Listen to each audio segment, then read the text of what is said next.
contexto do santuário e na percepção de que a gente precisa entender esses passos de Jesus, né, neste lugar, o lugar santo representa, nesse contexto, a intercessão de Jesus Cristo. Ora, nós estudamos na aula passada que Jesus, ao ascender ao céu, nós compreendemos que ele fez a sua ascensão entrando no lugar santíssimo para a inauguração do santuário.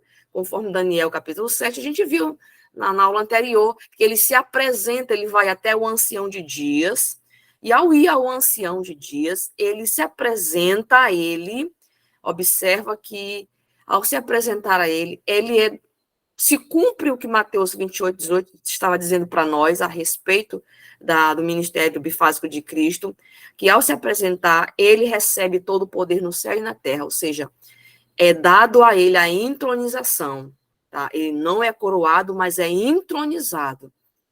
E aí, nesse momento, ao inaugurar o lugar, o santuário celestial, conforme um dia fez Moisés, por ordem divina, inaugura o santuário terrestre. A gente precisa entender também que o santuário celestial é o verdadeiro santuário da habitação de Deus, do qual o santuário terrestre ele era apenas uma cópia, uma sombra, né? E aquilo tudo, como nós já vimos também, era o evangelho em símbolo, Deus entregando para a humanidade o evangelho em símbolos, e tudo ali representava, era uma figura do próprio Cristo, ok? Das coisas celestes representava o próprio Cristo. Então, nesse contexto, o ministério no lugar santo de Cristo Jesus, ao ser inaugurado, ele começa a sua segunda parte na obra de redenção da humanidade. A primeira parte foi concretizada, né, consolidada na cruz. Até a cruz, até a ressurreição de Cristo, o que ele havia feito era para todos. Após a ascensão de Jesus, após a ressurreição de Cristo, a sua ascensão, o ministério de redenção da humanidade, ela passa a ter critérios. E é isso que a gente vai estudar até o final dessas aulas aqui que nós temos. Não temos como fazer tudo isso hoje, em etapas, e eu preciso chamar a sua atenção para que você esteja comigo, aqui com as crisálidas, né, nesse estudo, até a finalização dele, para você compreender os passos de Jesus redentivos dentro do santuário, tá bom? Portanto, queridos, o ministério dos levitas no lugar santo poderia ser descrito como um ministério de intercessão, perdão, reconciliação e restauração, que era justamente isso que se fazia no santuário. Quem era no santuário terrestre? Quem tinha direito ao perdão? Todo mundo tinha direito ao perdão. Mas era perdoado quem? Quem ia lá e confessar os seus pecados. Então, ali no lugar santo, o que o sacerdote fazia? A mediação, a intercessão, o perdão, a restauração, a reconciliação do homem para com Deus. E isso quando ele levava a sua oferta pelo perdão, pela culpa, e ali era feito aquela intercessão por ele. Ok? Então, o perdão já estava diante do altar de incenso. Então, quando o sacerdote aspergia, né, o sangue no altar de sacrifício, o sacerdote antes fazia o questionamento ao pecador, perguntava para ele onde está o seu pecado, e ele ali confessava o pecado, colocava a mãozinha sobre o cordeiro, ele era sacrificado, o sacerdote levava o sangue até o altar e para dentro do primeiro compartimento. Então, quando ele voltava, ele perguntava para ele novamente, onde está o teu pecado? Ele foi transferido, ele não estava mais com ele foi transferido para o lugar santo, o lugar de intercessão. O sacerdote tomava parte dessa cerimônia, desses pecados, daquele pecadorzinho arrependido. E conforme isto acontecia continuamente para aqueles que se arrependiam dos seus pecados, achegavam até o sacerdote, confiando nos méritos salvíficos de Jesus Cristo que um dia viria, tá? E para tirar o pecado do mundo inteiro, conforme disse João, capítulo 1, verso 29. Ok? E aí, o que acontecia na parte seguinte? Vamos lá. Ali, no santuário terrestre, representava o santuário celestial. Aqui, como eu disse, no santuário celestial, no lugar santo, a gente precisa compreender duas coisas, irmãs e irmãos. O que que Deus quer que eu e vocês compreendamos, conforme a gente já leu em citações de Ellen White? Ela diz que nós precisamos ter uma clara compreensão, o livro Evangelismo, né? Cristo em seu santuário fala sobre isso. Nós precisamos compreender e ter uma clara, nítida compreensão do santuário. Quando ela faz essa orientação para nós, ela não quer dizer que nós temos que aprender, que ser expert no assunto das correspondências estruturais do santuário. Ela não quer que você, Deus não quer que eu tenha total domínio do que significa as três partes do santuário, o que significa cada coisinha ali, não. É claro que isso é importante, tá? Para você compreender, claro, todo o desenrolar do plano da redenção ali no santuário. Mas o que Deus quer e eu aqui com esse estudo que você aprenda, que você compreenda, é que existe uma correspondência estrutural e uma correspondência funcional. Muito mais do que estrutural é o que você precisa aprender sobre a parte funcional. E o que é isso? Essa correspondência entre o santuário terrestre e o santuário celestial. Você precisa entender que existe uma relação, uma correspondência entre um e o outro, tá? E entre o estrutural e o funcional, é o funcional que você tem que dominar. É saber o que é o santuário celestial, o que está acontecendo lá, quem tem direito da intercessão e quem não tem. É isso que precisa ficar claro para todos nós adventistas do sétimo dia. Por quê? Porque tudo, a culminância da Bíblia toda, a plenitude da Bíblia se encontra aqui. Tá bom? Então, veja, o que diz Apocalipse, capítulo 1, 12, 13. Voltei-me para ver quem falava comigo e voltado, vi 7 candeeiros de ouro e no meio dos candeeiros um semelhante ao filho do homem, com vestes talares e cingido à altura do peito com uma cinta de ouro. Aqui é João dizendo, o apóstolo de Cristo, servo do Senhor Jesus Cristo, dizendo o que foi que ele viu em visão quando foi tomado por ela no dia do Senhor. E ele faz aqui a descrição de Jesus glorificado. Observa que ele diz que voltou e viu 7 candeeiros e viu um semelhante ao filho do homem com vestes talares cingido até a altura. Então, João vê Jesus entre os candeeiros no santuário celestial. Então, e dentro dessa visão que ele olha tudo isso aqui, é confirmado para nós a parte do lugar santo no santuário celestial. Porque se ele viu os candeeiros e viu um como filho do homem, caminhando entre eles, se ele viu o candeeiro estava onde? O candeeiro estava no lugar santo. Olha a correspondência. Esse móvel do santuário pertencia ao lugar santo do santuário terrestre. Portanto, o que João vê? Uma prova cabal de que existe um santuário celestial. Por que eu estou falando isso? Porque o mundo religioso, né, não crê na existência do santuário. Essa parte estrutural, ele não crê. Então, aqui, Deus está mostrando para nós que existe, sim, um santuário celestial e que João, o profeta dos últimos dias, do Novo Testamento, do último livro profético, diz que viu esse lugar, esse compartimento, e viu Jesus entre eles, entre esses castiçais, esses candeeiros. Vou avançar aqui. E o que isso significa? Uma outra prova disso é que João, em visão, ele diz, veio outro anjo e ficou de pé junto ao altar com um incensário de ouro, e foi-lhe dado muito incenso para oferecer com as orações de todos os santos sobre o altar de ouro que se acha diante do trono. E da mão do anjo subiu à presença de Deus a fumaça de incenso com as orações desses santos. Ora, então, João vê Jesus diante do altar de incenso no santuário celestial.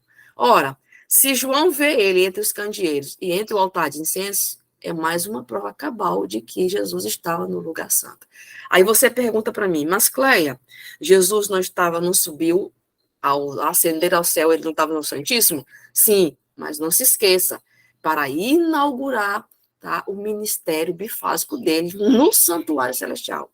Para inauguração. tá certo? A gente vai entender aqui no exato momento em que ele vai para o lugar santo e no exato momento em que ele sai do santo para o santíssimo. E o que é que acontece nessa transição de um lugar para outro? Ora, ele é Deus e ele está onde ele entender que deve estar. Agora, eu preciso somente compreender aqui que do mesmo modo que Êxodo 40 diz que Moisés inaugurou o santuário celestial, terrestre após ele ser construído, a mesma coisa Jesus faz, porque Moisés é um tipo de Cristo, tá? Jesus, ao ascender, ele se apresenta, tá, a Deus o Pai, ele é entronizado à sua direita, e a direita de Deus, no trono de Deus, é no lugar santíssimo. Então, ele inaugura, ele recebe toda a autoridade do Pai para agora ser o representante da humanidade. E ele começa a representar a humanidade, tá? E unir novamente o humano com o divino, nesse momento aqui, que ele passa a ministrar a seu sacerdócio, a seu sacerdote no santuário celestial. Tá? Ou seja, o representante da humanidade, aquele que é o mediador, o intercessor. O que é que eu preciso compreender também na função de Cristo como sacerdote? A gente precisa compreender a tipologia e o ritual do santuário. O tipo vai encontrar o seu antítipo, ok? O que acontecia no ritual do santuário? Ali eram oferecidos 2 cordeiros no altar. Livro de Levítico, capítulo 16, livro de Êxodo, vai mostrar isso pra gente. Ali era oferecido todos os dias 2 cordeiros ali no altar. Precisa compreender por que era 2 cordeiros. Esses cordeiros, no ritual diário do sacerdócio terrestre, representavam aquelas ofertinhas do pobre e daquele irmãozinho que arrependido que também estava distante. Ali acontecia a manutenção das lâmpadas candelabras. A manutenção dessas lâmpadas, né, do candelabro acontecia também lá nesse local chamado lugar santo. E era feito por pessoas específicas, escolhidas por Deus para essa funcionalidade. Ali acontecia a oferta de incenso. O sacerdote apresentava ali o incenso diante do altar, que representa as orações dos santos. No momento que o pecadorzinho arrependido confessava o seu pecado, pedia perdão, ali ele levava o sangue da oferta para dentro do santuário, aspergia nas pontas ali do altar, tá? E derramava ali nos pés do altar de incenso. Então, a oferta ali era transferida para dentro do santuário desse modo. Nesse ritual diário, todos os dias acontecia isso. E ali também, né, nessa tipologia, acontecia a troca dos pães da proposição a cada sábado. Tá? Quem trocava esses pães era o sacerdote também. Todos os sábados aquilo ali acontecia, essa troca desses pães. Os pães ali representavam Jesus, o pão da vida, a provisão de Cristo, tanto quanto ao pão físico quanto ao pão espiritual. É Ele que providencia tudo para nós enquanto nós dormimos, diz a palavra. E ali a oferta de sacrifício individual acontecia ali também, quando o pecadorzinho arrependido confessava o seu pecado e o sacerdote levava, né, esta oferta sacrificada para dentro do santuário, ok? Muito bem. Ali, nesse contexto todo, acontecia também a expiação, um ritual diário do santuário, por meio do sangue derramado, porque sem derramamento de sangue não há remissão de pecado. Que sangue era derramado ali? Do cordeirinho que o pecadorzinho arrependido levava para ser sacrificado. E ali, por meio do sangue, acontecia, então, agora a intercessão. O próprio sacerdote levando aquele sangue para dentro do santuário, diante do altar de incenso ali, fazia a mediação, a intercessão entre o pecador arrependido, ele, o sacerdote, e Deus. Então, havia um mediador ali no santuário terrestre, e era o sacerdote. E para quem não sabe, o sacerdote do santuário, havia muitos que trabalhavam nesse santuário, mas muitos sacerdotes. Existia nos dias de Israel, mas apenas um único sumo sacerdote existia. Vários sacerdotes e apenas um sumo sacerdote, que era a linhagem de Arão, ok? Então, ali, nesse momento da intercessão, né, através da fumaça do altar de incenso que era levado ali pelo sacerdote, a vida física e espiritual estava ali diante de Deus, através dos pães da proposição, e, né, que representava também a luz por meio das 7 lâmpadas do candelabro. Então, a vida física e a vida espiritual, a provisão de Deus para as duas coisas estava ali, no santuário, no lugar santo do santuário. Agora, quando é que Jesus inicia seu ministério de sacerdote? Quando é que ele é entronizado? Eu vou avançar aqui para a gente ver nossas respostas. Em primeiro lugar, eu quero chamar a sua atenção para João 16, 17. Assim está escrito. Mas eu vos digo a verdade, convém que eu vá, porque se eu não for, o Consolador não virá. Para vós outros, porém, se eu for, ele vos enviarei. Ora, Jesus foi entronizado, tá, durante o Pentecostes. Ele entra agora no compartimento do santuário celestial como sacerdote por ocasião do Pentecostes. E ele disse isso, convém que eu vá, tá? Porque se eu não for, o Consolador não virá. Era necessário haver a vinda do Espírito Santo, como promessa que ele havia feito aos seus discípulos. E isto ele disse com respeito ao Espírito Santo, que havia de receber os que nele crescem, pois o Espírito, até aquele momento, não havia sido dado. O Espírito ainda não havia entrado em cena. E por ocasião da sua ascensão, ele promete o Espírito Santo, e quando o Espírito Santo foi dado, Jesus não havia sido ainda glorificado, ele precisava ser glorificado.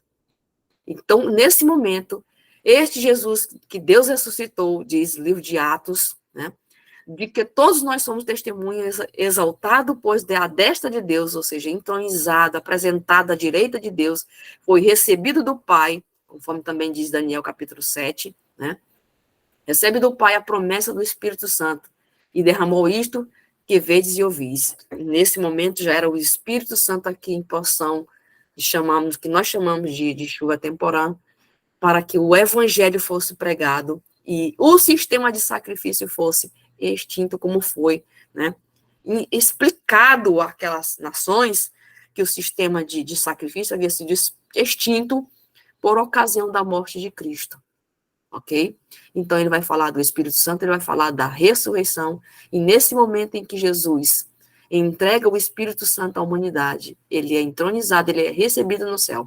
Então, nesse momento começa, tá, o ministério sacerdotal de Jesus Cristo. Ele entra nesse exato momento que o Pai autoriza ao Espírito Santo, que Jesus é entronizado como sacerdote, tá, no santuário celestial, no lugar santo. Ah, Cleia, me apresenta aí uma prova disso. Pronto, tranquilo. João 7,39 vai dizer assim para nós. O próprio Cristo diz: o envio do Espírito Santo no dia de Pentecostes é uma clara evidência da entronização de Cristo no santuário celestial. E isto disse ele do Espírito que havia de receber os que nele crêem, porque o Espírito Santo ainda não havia sido dado até então. Então, Jesus agora, como glorificado, é uma prova cabal da evidência que o Espírito Santo foi dado e da entronização de Cristo no santuário.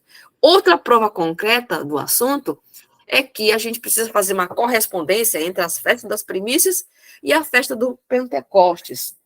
O que acontecia entre essas duas festas? O que acontecia aqui, nesse momento? Ora, a festa das primícias, ela acontecia, tá? 50 dias entre a festa das primícias e a festa do Pentecostes. E realmente elas terminavam num domingo, tanto a festa das primícias quanto a festa dos Pentecostes, a festa do Antigo Testamento, que era realizada pelo povo hebreu, pelo povo judeu, tá? E ela justamente acontecia para representar a ressurreição de Jesus Cristo. Ele é a primícia dos que dormem, tá? E ela terminava ao domingo. Quando Jesus ressuscitou, ele ainda passou aqui entre nós 40 dias. A Bíblia claramente nos ensina sobre isso, né? A Bíblia nos ensina que Jesus andou, ainda esteve conosco 40 dias. Ao ascender aos céus, tá? Ao ascender aos céus, Jesus entrega o Espírito Santo, faz a promessa do Espírito Santo e o Espírito Santo é dado. E acontece, então, a festa dos Pentecostes representava isso, o derramamento do Espírito Santo. Então, 40 dias após a ressurreição de Jesus Cristo, ele ainda permanece aqui conosco esse período, e aí ele sobe aos céus, sobra 10 dias, quando os discípulos estavam reunidos no cenáculos, conforme diz o livro de Atos, né? Aí, no livro de Atos, diz para nós que eles passaram ainda 10 dias reunidos, né?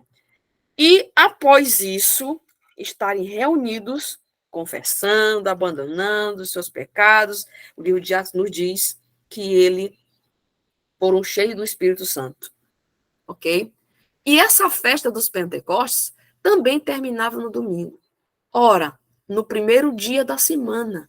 E se você contar 40 dias que Jesus esteve conosco, mais 10 em que os discípulos ficaram reunidos aguardando a promessa do Espírito Santo, tá? Você vai contar, então, 50 dias. Então, 50 dias após a ascensão, Jesus, tá, entra, é aceito pelo Pai, o seu sacrifício é válido, ele é entronizado como sacerdote no santuário celestial. Então, aqui começa, tá, o sacerdócio de Jesus Cristo. Hebreus capítulo 9, versos 23 e 24 diz, porque Cristo não entrou no santuário feito por mãos, mãos humanas, mas por figura do verdadeiro, porém no mesmo céu, para comparecer por nós diante de Deus. Então aqui ele recebe todo o poder no céu e na terra, é dado para agora ser o nosso representante. O Pai diz a Jesus, seu sacrifício foi válido, foi aceito, e agora a humanidade está novamente ligada à divindade. Então, essas festas tipológicas, essas festas, ela também tem uma correspondência com o santuário. Ok? Muito bem. Então, a partir desse instante, nós temos um mediador, um intercessor. Eu quero lembrar você que ele foi a oferta perfeita, de vida perfeita, tá? E agora, um perfeito sacerdócio. A esse respeito é nos dito, como promessa no livro de 1 João 2, verso 1. Filhinhos meus, estas coisas vos escrevo para que não pequeis. Se todavia alguém pecar, temos um advogado junto ao Pai, Jesus Cristo, o justo. Então, a partir desse instante, nós temos um advogado junto ao Pai, intercedendo por mim e por vocês. A grande pergunta é, por quem ele intercede? Por quantos ele intercede? Nós vamos responder isso aqui nesse estudo, tá bom? Bom, falando a esse respeito, olha o que diz Ellen White no livro, primeiro escrito, página 251.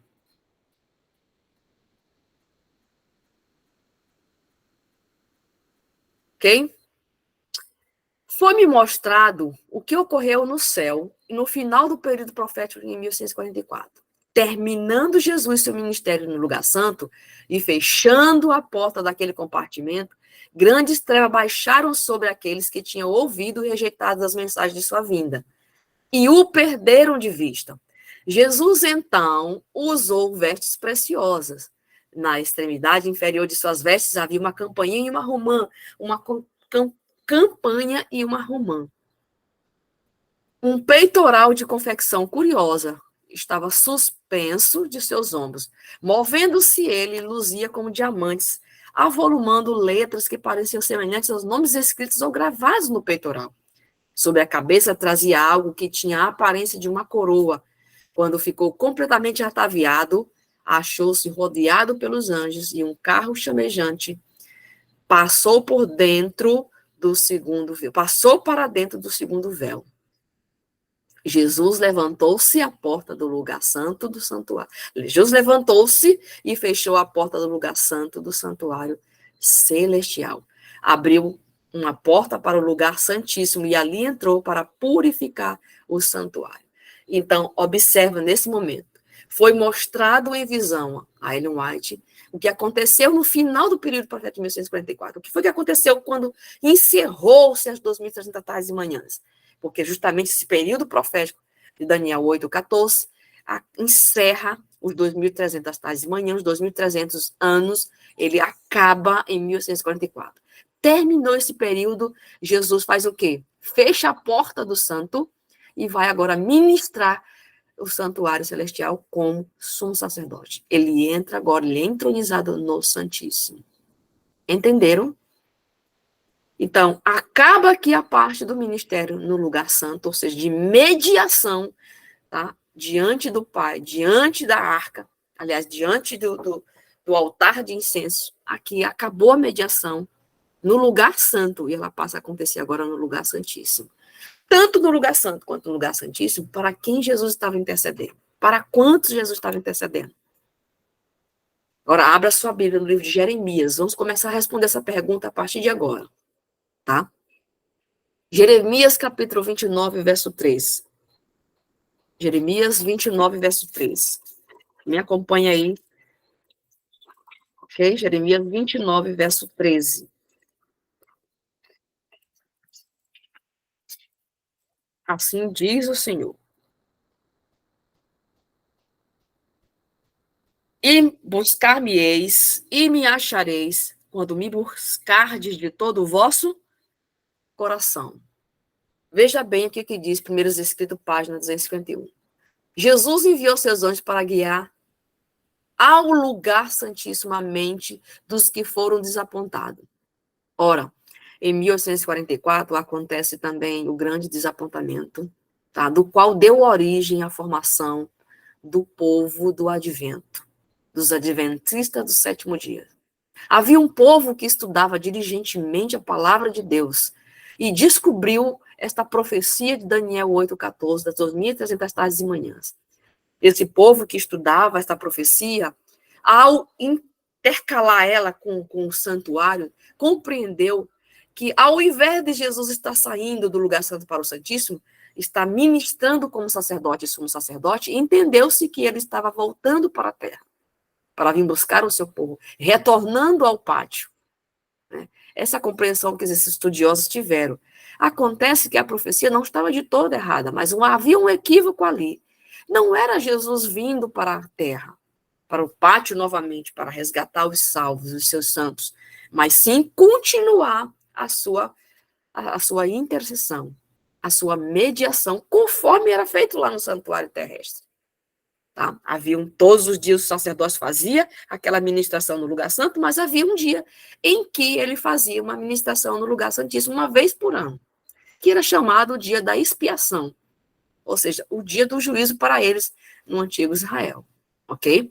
Então esse povo se desapontou porque Jesus não veio à terra para buscá-los. E desse grande desapontamento surge agora um povo que vai diligentemente buscar mais ainda o que foi que aconteceu, investigar por que Jesus não voltou. Então, a mente daquelas pessoas que foram desapontadas, que estavam estudando, foram direcionadas, tá, para aquele tinha ido a fim de purificar o santuário e fazer uma obra especial de expiação por Israel. Jesus disse aos anjos que todos os que o achassem, compreenderiam a obra que ele deveria realizar. Eu vou repetir aqui, falei muito rápido. Jeremias disse que se buscássemos, o acharíamos. Jesus está dizendo para o desapontado, olha só, Jesus disse aos anjos que todos, presta bem atenção, todos os que o achassem compreenderiam a obra que ele deveria realizar. E quem é que tinha que achar Deus? Quem o buscasse. A quem Deus estava disponível e está, gente? Para quem busca. É para quem quer. Para quem busca. A mente de quem busca é direcionada para aquele que é sacerdote e sumo sacerdote. E é por isso que eu digo, até a ressurreição, a morte vicária de Cristo foi para todos. Cleia, para todos quem? Para Caim, para Abel, para Rita e para todos. João 3,16 diz isso. Porque Deus amou o mundo de tal maneira que deu seu único filho para todos aqueles que creem, tivesse a vida eterna. Todos. Até a ressurreição de Cristo, o plano da redenção era para todos. Após a entronização de Cristo no seu segundo fase de ministério de redenção do homem, porque isso ficou decidido, irmão, não é a Cleia que está dizendo, não. Isso ficou decidido quando Jesus se apresenta diante do Pai no concílio celestial para vir resgatar o homem quando o pecado aconteceu no céu. E foi expulso no céu aquele que transferiu, que começou a ordem de pecados, a ordem de rebelião no céu. Quando ele é transferido, tá? Jesus decide no concílio, isso ficou determinado. Até a ressurreição, o sacrifício vicário de Cristo era para todos. Após a ressurreição, quando Jesus é glorificado, entronizado, a salvação, a mediação e a intercessão é para quem busca. Ok? Jesus disse aos anjos que todos os que o achassem compreenderia isso. A obra que ele devia realizar ali. Vi que enquanto Jesus estivesse no lugar santíssimo, desposaria a Nova Jerusalém. Olha só, enquanto ele estiver lá, ele é meu esposo, ele é o seu representante, ele é o seu advogado, ele é o meu também. Ele é meu mediador, ele é meu sacerdote, ele é meu sumo sacerdote. E ele acumula função. Ok? E depois que a sua obra se cumprisse no Santo dos Santos, desceria à terra com real poder e tomaria para si os preciosos que a vista havia pacientemente esperado pela sua volta. Olha só.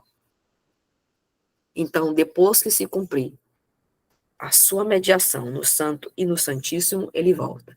E eu digo a vocês que ele está terminando a sua obra de mediação no Santíssimo. Está prestes a voltar. Então, assim começa o quinto passo, que é a mediação de Cristo no lugar santíssimo. Fechou-se a porta do santuário no lugar santo e agora ele entra no Santíssimo. E quando ela fechou em 1844. E nós vamos entender isso aqui estudando dentro desse santuário, Daniel 8,14. Então, o que a gente precisa compreender agora?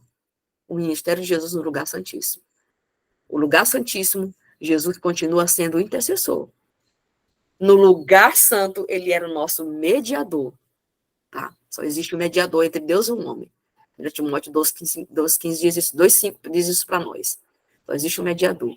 Agora, ele vai acumular função. Ele não é somente mais mediador, ele vai ser agora intercessor e vai adicionar outra função de juiz. Tá? Ele é um juiz intercessor. Apocalipse capítulo 11, verso 19, diz isso para nós, porque João, em visão, ele vê o lugar santíssimo do santuário celestial. Ele diz assim para nós: abriu-se então o santuário de Deus que se acha no céu, e foi visto a arca da aliança no seu santuário, e sobrevieram relâmpagos, vozes, trovões e grande saraivada. Então, abriu-se no santuário de Deus que se acha no céu, e foi vista a arca da aliança. Ora, a arca da aliança é um móvel do santuário que era encontrado apenas onde? No santuário terrestre. No lugar santíssimo. No lugar santíssimo só tinha um único móvel, que era a arca da aliança. E dentro dela estava 3 objetos, 3 elementos. A vara de Arão, os pães e as tábuas dos mandamentos. Ali representando a presença de Deus, ali na tampa daquela arca que era chamada de propiciatório, a provisão que Deus havia dado para a salvação humana. Ok? Então, prova cabal do santuário celestial é vista aqui no livro do Apocalipse por João, o vidente de Patmos. Então, quando é que Jesus deixa de ser sacerdote para ser sumo sacerdote? Ora, a gente precisa entender agora o ritual da expiação. O exato momento em que ele deixa. Eu disse o período profético, mas o exato momento em que ele assume essa função, eu não falei. Né? E eu quero convidar você para estar conosco no próximo sábado. E pela graça de Deus, eu espero que a gente comece mais cedo.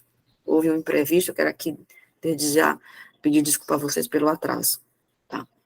Mas a gente continua a entender essas questões todas, e eu vou continuar aqui dando fundamentos para o que eu estou dizendo aqui, que não são de mim. Está escrito.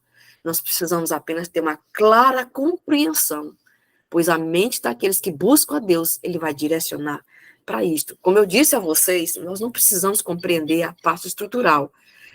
Tanto, a gente precisa entender, aprender, mas o que eu preciso ter no coração e na mente, que isso é fundamental, é a parte funcional. O que e para quem Jesus está fazendo a obra mediadora, sacerdotal e sumo sacerdotal no santuário. Isso tem que ficar claro para os adventistas do sétimo dia, e esses têm que ensinar isso para quem não conhece. Entendeu? Então, O exato momento em que isso acontece, que ele deixa de ser sacerdote para ser sumo sacerdote. A gente precisa entender que lá no santuário terrestre acontecia uma vez por ano o ritual da expiação. E esse ritual da expiação era a festa mais solene que existia nos dias de Israel. Assim diz para nós o livro de Levítico, capítulo 23, e com isso eu vou encerrar esse slide aqui. Mas, aos 10 dias do 7º mês, veja bem, aos 10 dias do 7º mês, é o mês de Tisri, será o dia da expiação. Tereis santa convocação e afligireis a vossa alma. Trareis a ofertas queimadas ao Senhor. Nesse mesmo dia, nenhuma obra fareis, porque é o dia da expiação, para fazer expiação por vós perante o Senhor vosso Deus. Porque toda alma que nesse dia se afligir será, se não se afligir, será eliminada do meio do seu povo. Porque toda alma que nesse dia não se afligir, o que você entende por afligir? Toda alma que não afligir será eliminada do meio do meu povo. É estar em contrição, é estar em sentido de arrependimento e de confissão, e suplicante pelo perdão do seu pecado, privado da presença de Deus, se não confessar e abandonar o seu pecado. Então todos tinham que afligir: Senhor, será que tu me perdoou? Meu Deus, está aqui o meu pecado, eu fiz isso, eu não quero ele comigo. Essa era a aflição de todo aquele que desejasse ser limpo do seu pecado, quando essa cerimônia acontecia. Quem não sentisse isso aqui, quem não confessasse, quem não afligisse a sua alma, quem não tirasse de si por confissão seu pecado, não recebia os efeitos da mediação. Isso acontecia lá, e do mesmo modo que acontecia lá no santuário terrestre. Não houvesse confissão, não houvesse aflição de alma, tristeza por seu pecado, não havia expiação dele. Do mesmo modo é essa correspondência tipológica no santuário celestial. Ali, no ritual da expiação, acontecia, né, onde o sumo sacerdote intercedia no santuário por aquela pessoa, uma vez por ano, para a purificação, tanto do sacerdote, quanto das pessoas e do próprio santuário. Olha o que acontecia. Uma vez por ano, ao 10 dias do 7º mês, acontecia uma purificação. O sacerdote era purificado, as pessoas eram purificadas e o próprio santuário era purificado. Por quê? Porque todos os dias acontecia sacrifício de animais e o sangue era levado juntamente para dentro do santuário. Aquele sangue ali estava contaminado pelo pecado do pecador arrependido. Então, contaminava o santuário. Era necessário haver uma limpeza, porque o santuário estava poluído pelos pecados que eram transferidos para lá. Então, havia necessidade de haver um apagamento, uma purificação dos registros desses pecados. No santuário celestial não é diferente. Acontece o dia da expiação no santuário celestial, onde o nosso sumo sacerdote, a tipo de Arão, que um dia foi sumo sacerdote, tá? Como diz aqui o livro, o comentário bíblico adventista, que diz assim para nós: embora Arão fosse escolhido como sumo sacerdote, Deus mantinha Moisés como líder, e através dele dava a instrução de como fazer tudo isso. Através de Moisés, Deus dava a instrução para Arão de como ser um sumo sacerdote, de como fazer essa cerimônia de expiação. E de acordo com o Talmud, o sumo sacerdote passava, né, a semana precedente ao dia da expiação em um quarto reservado para ele nos aposentos destinados aos sacerdotes, envolvido numa meditação e oração, revisando cuidadosamente o ritual que ele deveria fazer nesse dia. Tudo que ele tinha que fazer nesse dia, ele tinha que estar na ponta da língua e gravado na sua mente. Ele se preparava, entendeu? O dia inteiro, semana toda, para aquilo ali. Então, ele podia pensar somente no que significava aquele serviço que estava prestes a desempenhar. E essa semana em que ele passava fazendo esse ritual, essa preparação, tá? É justamente o tempo, a representatividade, a tipologia do tempo em que Jesus passou ainda aqui os 40 dias, tá?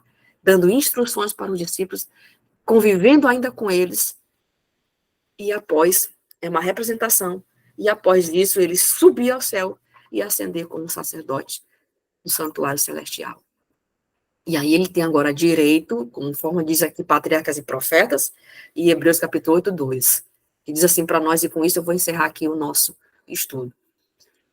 Como foi declarado o santuário terrestre, fora construído por Moisés, conforme o modelo a ele mostrado no monte, era uma figura para o tempo presente, no qual se oferecia tantos dons como sacrifícios.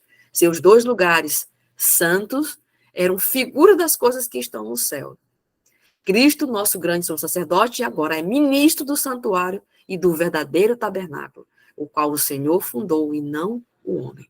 Ora, o santuário já existia no céu muito antes de ser dado a Moisés, ensinado a Moisés para que construísse ele, tá? E agora ele é o sumo sacerdote no santuário, nesse compartimento. Aí eu pergunto para vocês, qual é a necessidade de apagamento de pecado, de expiação no santuário celestial? Se Jesus, de acordo com o mundo religioso, resolveu tudo na cruz. No céu tem pecado? É isso que a gente vai ver, irmãos, no próximo encontro, no próximo sábado. E a gente vai continuar fundamentando para quem Jesus intercede, tá? Para quem ele está sendo feita a sua mediação, tá certo? Eu quero convidar você aqui para orar comigo. E quero convidar também você para estar conosco no nosso próximo encontro, para a gente dar continuidade a esse estudo, porque tem muitas informações ainda, tá bom? Vamos orar então? Senhor nosso Deus e Pai que estás nos céus, nós te damos graças nesse momento, pela oportunidade que nós temos de abrir a tua palavra, de voltar a nossa mente ao santuário e, nesse contexto, receber a iluminação do Espírito Santo para a compreensão das tuas atividades salvíficas e vicárias neste lugar celestial, por cada um de nós que aqui estamos representados, pela humanidade. Ó Deus, nos ajude a entender o que significa ser sumo sacerdote no santuário celestial. Essa é a tua função cumulativa, porque o Senhor exerce não somente como sumo sacerdote, mas também de juiz. Nosso juiz intercessor.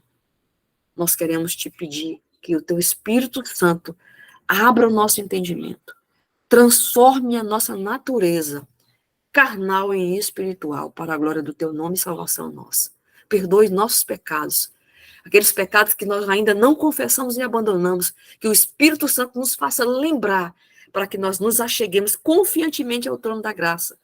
E com esta confiança possamos confessar e entregar aquilo que o Senhor pede que nós entregamos. Deixemos tudo em teu altar. Por isso, ó Deus, nesse momento nós suplicamos que o Espírito Santo nos conduza a esse entendimento e que o Senhor apague o registro de pecados que estão contra nós, escritos nos livros nos altos céus. E nós te pedimos isso nos méritos de Jesus Cristo. Amém.